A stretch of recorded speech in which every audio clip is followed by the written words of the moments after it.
Would you like to learn how to make some delicious creamy Tuscan salmon pasta just like this? You would? Good. Because in this episode of the Lisa D's Delight Show, I'm going to show you how to do it. Lisa D Delight.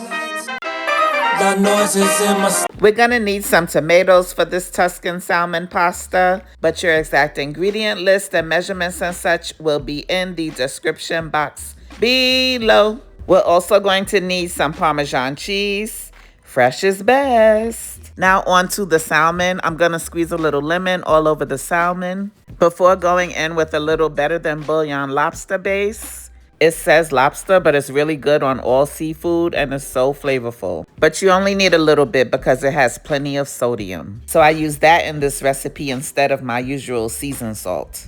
Now I'm going to rub the seasoning in all over the salmon. And I'm going to be sure to rub some of that into the back of the salmon as well. Now I'm going in with some garlic and herb Old Bay. I'm also going to add some garlic powder as well as some onion powder. Then after the onion powder, I'm going to add a little basil. Now it's time to cook the salmon. Frying pan on medium-high heat. I'm adding in some avocado oil and some butter. The butter is for flavor and the avocado oil is so that the butter doesn't burn. Now salmon in, and I'm going to give the salmon a press so that it can make surface contact because I want a nice pretty sear like this.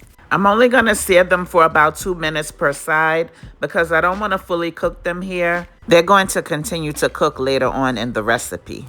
For now, I'm going to remove the salmon from the pan and add a little bit more of the lobster base. And next, I'm going to add some leeks, but you can use onions instead. I'm going to give that a stir before adding in some garlic. I forgot to mention that I reduced the fire to medium-low. Now I'm going to add in some capers, but those are optional since you think you're grown. As well as the cherry tomatoes. Give that a good stir before adding in the spinach. And then I'm going to let the spinach cook down for a minute or two before adding in some dry white wine. Or you can use chicken broth if you prefer. Now that I have deglazed the pan, I'm going to let this cook down for about 4 minutes or so. And then I'm going to add in some heavy whipping cream. I'm going to give that a good stir.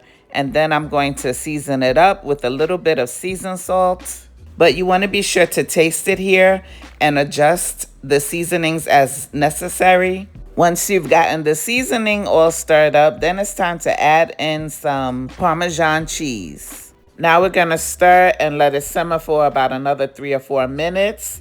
It's going to reduce down and thicken up. And once that happens, it's time to add the salmon back into the pan. Now we're going to let the salmon finish cooking in the sauce, probably for about 3 or 4 more minutes, or until the internal temperature of the salmon reaches 135 to 140.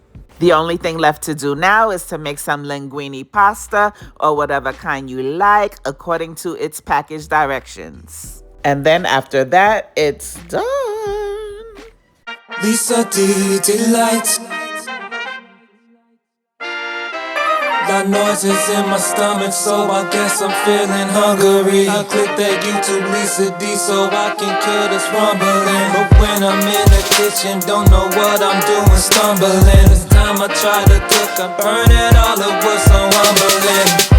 Lisa, help me please, yeah. You got what I need, yeah. Help me split these peas, yeah. You got recipes, and you make the food, it's so good. This Tuscan salmon pasta came out amazingly delicious. It was super flavorful and really easy to make. Well, I hope you enjoyed the recipe.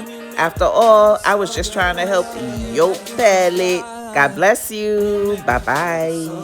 Make sure you like and subscribe. Damn, you make the food look so good. Make sure you like and subscribe. Damn, you make the food look so good. Make sure you like and subscribe. Damn, you make the food look so good. Make sure you like and subscribe.